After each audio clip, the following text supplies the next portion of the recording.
Oscar Bevis for the Stomping Ground, powered by Wow Hydrate and available on DAZN. Mr. Frank Smith joins me. How are you, mate?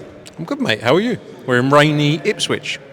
Bit of a change from where you've been of recent. Mexico, Malta, bringing you back down to earth. No, look, I love being in the UK apart from when it's raining. Just You don't like being in the UK? It was nice yesterday. I landed back yesterday and the sun was shining. But, look, bit of balance in life is always good. First time in Ipswich. I've never been to Ipswich in my life. I've been for 2 press conferences, and apologies to Fabio Wardley. I'm not going to say you've been massively missing out. It's all right. The people are nice. I'm not responding to that because you've basically just given a massive dig to Ipswich. I actually did from what I've seen from the car, looks like a wonderful place. Yeah, I actually did say to Fabio, I don't want to be that guy, but it doesn't look like there's loads going on. This is why this is so big for the town. What did you think of Malta, by the way? That's where my family are from. What a place. Unbelievable place. Yeah. And, to be honest, I'd like to think I know a little bit about countries around the world, but I never really thought about Malta before. But it's spectacular. Unbelievable, like the architecture, the weather, obviously, the hotels, just unreal. I'll definitely be going back, either for work or holiday. Did you hit the strip in St Julian? I went for dinner. I went for dinner there. I didn't hit the strip. I wouldn't have hit a strip in a long time, to be honest. What was the last strip you hit? Vegas, surely. Properly hit a strip? Oh, probably Marbella years ago, when I was about 22. Those days are well beyond me, mate. Fair enough. Little away day behind enemy lines. Is the word Sugar Nunes banned around these parts? Depends who asked the question. It's a bit weird because I feel like there's certain, and I'm not blaming members of the media, but some people are like, I completely understand Kakachi, and then you got other people, of course, on your side as well, like it's a blatant duck. I suppose it's not a big discussion though. Yeah, but it's not really for the media, is it, to defend or protect? It's to ask the questions, ultimately, isn't it? I'm not saying you can't have an opinion, but I think, look, the reality is he took another opportunity against Lee Wood, won that fight, well done to him, but he then lost his belt. So it's whatever you determine you want. Maybe the money was more for the Lee Wood fight, and he felt it was an easier fight. I can't imagine he's going to be jumping up and down to want to fight Sugar Nunes now. Sugar Nunes did what he had to do. If it was other people, they'd be saying he ducked him. But it is what it is. We've got our eyes set on Saturday first, though. Needs to get a win back, don't we? Has anyone mentioned the year anniversary? Yeah, they sent a cake to the office. I saw that. Has anyone mentioned it today? Oh, no. I'll tell you what, you couldn't avoid the fact it'd been a year. You go on Instagram, everyone's posting about it. People ain't letting you forget. Yeah, but it's going to make the revenge so sweet. 10-0 the first time round or 5-0 in fights, whatever way you want to look at it. The next one, we're coming. But you can't rest on history, can you? That's just, everyone will forget about that in a few years when we win 4 years in a row. But if you were to win 4 years in a row, I bet they would say we won the first. That's life. That's life. History books are written. Yeah, and it will never change. So you have to just smile, wave, and hope for the best. Are we to write off any 5v5s with any other promoters, by the way? Because obviously Match from Queensberry is the one in this country that we've been obsessing over. It happened. We want to see it again. I know there was talks about doing one with De La Hoya because him and Eddie had a little bit of a thing. But it just doesn't seem like elsewhere they've ever really materialised into actual talks. I think you'll see, obviously with Queensberry and Golden Boy both being on DAZN as well, I think there's a lot more opportunity there to build things for the longer term between us. Because I think people definitely bought into the concept. It's something that's interesting for people to follow. For whatever reason, fight fans are fans of promoters. And it's something for them to get their teeth into, and I think it's good for the fighters. I think actually benefits the fighters and makes some of the fights that maybe wouldn't get the highlight that they got. They got it being part of that 5v5. So yeah, look, I think we'll see more. I think we'll definitely see. Like I say, between us and Queensberry, you'll see a rematch at some point. And I definitely think Golden Boy's potential as well amongst our DAZN relationship.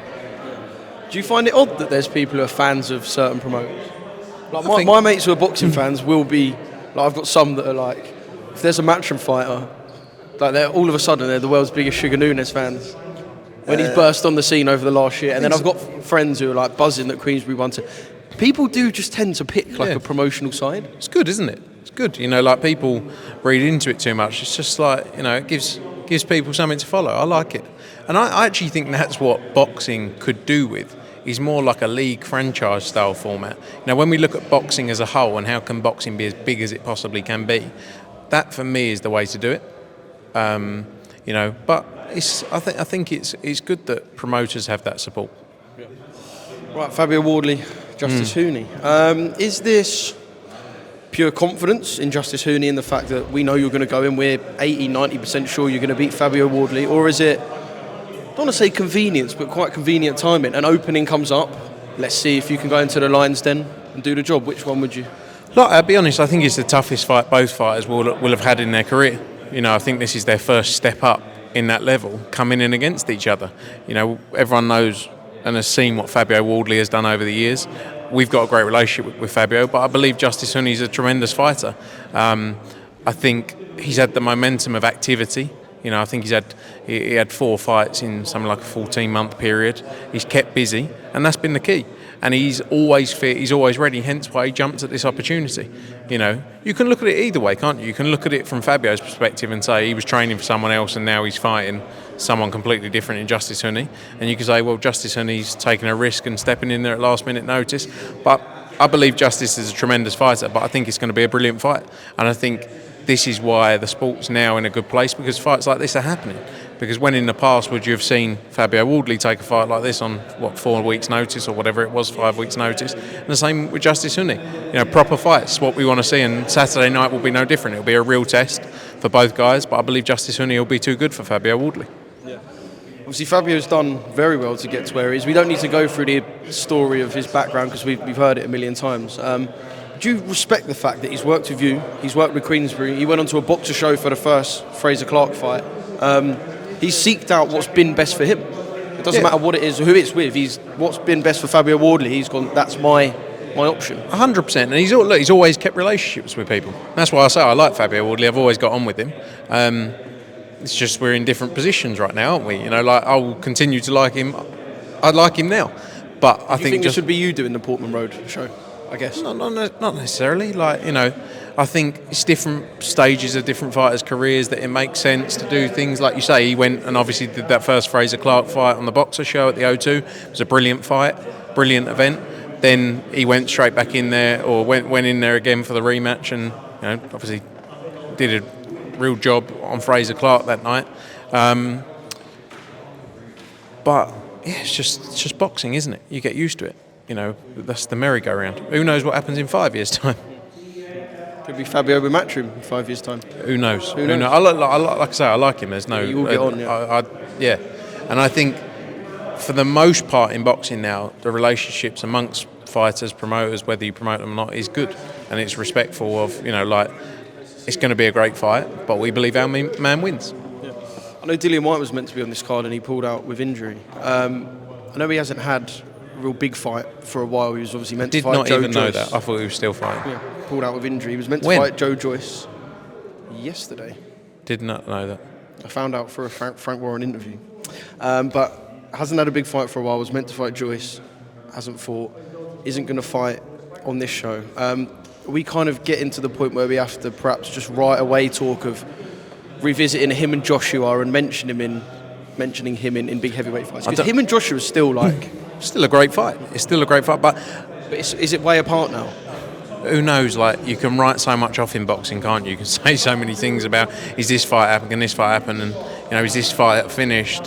Who knows? That's the reality of it. But it's boxing, especially heavyweight boxing, is like anything else. It's unlike anything else. Sorry. So I don't know. I think he still have the drive to carry on, but I don't know where his body's at. I don't know what he's pulled out of injury with. Wish him all the best. Again, I like Dillian Whyte. Had a long relationship with him over the years, so we'll see. But I wouldn't write anything off in this sport, especially in the heavyweight division. Do you think Dave Allen would go in as favourite against Dillian, or would Dillian go in favourite against Dave? You'd have to say on Dave Allen's run, it would be Dave Allen, wouldn't you? But again, like, I'll be honest, when he fought Johnny Fisher the first time, I didn't think Dave Allen should be in there with him. You said you didn't think he should be boxing. Yeah, and I said that to Dave Allen as well. And I think it's about stages of their life where, Dave Allen's taking this sport more seriously now than he ever did, and he's in love with it more than he ever did, and it couldn't happen to a nicer bloke. Latest on Conor, Benn, Chris Eubank Jr.? Waiting on the football fixtures from Tottenham. They're due June 18th, the Premier League fixtures. As soon as we got that, obviously His Excellency mentioned it in the ring that the rematch will be back at Tottenham, and I think the dates we're looking at between September 20th and 27th. So yeah, that's the fight. That's the fight everyone signed up to, but got to wait for that, and then hopefully we can get it up and running. Was Wembley never an option for? Because I it would think sell it was Wembley. the, I mean, it's yeah, a but big I think fight, it was but it's the been made perfect, even bigger. Yeah, but I love Tottenham Stadium, and I think a lot of people, if you're involved in the event, you'll understand why. It's a brilliant stadium. It's a brilliant facility for people to go to as well. So I'm not saying Wembley was never considered, but it was always Tottenham, the focus for that fight. Yeah. Opetaia fights on Sunday as well. Did you see what he said about Zerdo? That he No. Kind of It doesn't was overnight, wasn't it? I saw. Yeah, So doesn't blame him for chasing Jake Paul. Yeah, but of course, I get that. Like, as in, why would you not, if you can get paid an absolute fortune to go and beat a geezer up who can't box, really, why would you not? It's like people saying AJ against Jake Paul. I get it. Well, you can get paid. Where did that ever get to, AJ? I don't know nowhere, but I get it. It was a good talking point for a week. Yeah. But I get it. Like, wouldn't you, if someone said you can do your job against some and do it really easy but get paid a load of money, you go, all right, sweet. We all would. It's natural. What would be Opetaia's next step after? I mean, not that I think Zerdo's going to fight Jake Paul, but I think we've got to focus on your unification. We want the biggest fights possible. He wants the biggest fights possible in the sport, and that's got to be the focus. I think it's hard for him to get driven for these kind of fights because we all know his ability and how good he is. But I think that's got to be unification fights next. There's a lot of talk about even moving up in due course as well. But yeah, he'll still want to prove more and win the rest of the belts, I'm sure. All right, Frank, thank you for your time. We haven't had the press conference yet. At the last one, Eddie had a little bit of a back and forth with Magic. Are you expecting it to get stuck on you today? I don't know. I think Magic likes me. From what I know. You think? I think a lot of things that aren't true. So who knows?